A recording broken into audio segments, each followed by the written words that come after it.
Hello तो नमस्कार दोस्तों, स्वागत है आपका एक बार फिर से हमारे यूट्यूब चैनल सौरव सुपरफास्ट नामक चैनल। तो दोस्तों, अगर आप हमारे चैनल पर नए हैं तो वीडियो को लाइक और चैनल को सब्सक्राइब कर लीजिए, क्योंकि आपको भोजपुरी से रिलेटेड ऐसी ही न्यूज़ मिलती रहेंगी। तो चलिए दोस्तों, आज इस वीडियो को शुरू करते हैं। तो दोस्तों, फाइनली खेसारी लाल का 2022 का नया गाना रिलीज हो चुका है, जो कि काफ़ी बवाल गाना है। जी हाँ दोस्तों, इस गाने को लिखा है पवन पांडे ने और म्यूजिक है आर्या शर्मा का। और इस गाने को खेसारी लाल ने काफ़ी बढ़िया अंदाज में गाया भी है। यह गाने का थंबनेल है अग्निवीर बोल बम। जी हाँ दोस्तों, जहाँ इसमें मोदी सरकार ने इस स्कीम को निकाला है, तब से रोड पर धरना प्रदर्शन, कई जगह हड़ताल, ट्रेनें जलाई गई और हर जगह पर विवाद उत्पन्न हुआ है। हमारे खेसारी लाल ने इस गाने पर गाना गाया है और इस गाने पर टुनटुन यादव और काफ़ी सारे सिंगरों ने इस पर गाना भी गाया है, क्योंकि मोदी सरकार जब से ये योजना लाई है, तब से पूरे भारत में एक दहशत का माहौल फैल गया है।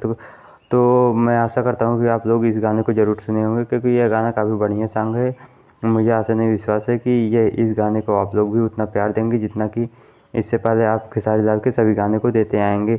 मैं सौरभ यादव, आज के लिए बस इतना ही। अगर आपको वीडियो अच्छी लगी तो वीडियो को लाइक और चैनल को सब्सक्राइब करिएगा, क्योंकि आपको भोजपुरी से रिलेटेड ऐसी न्यूज़ मिलती रहेगी। Okay, bye bye, love you all, take care.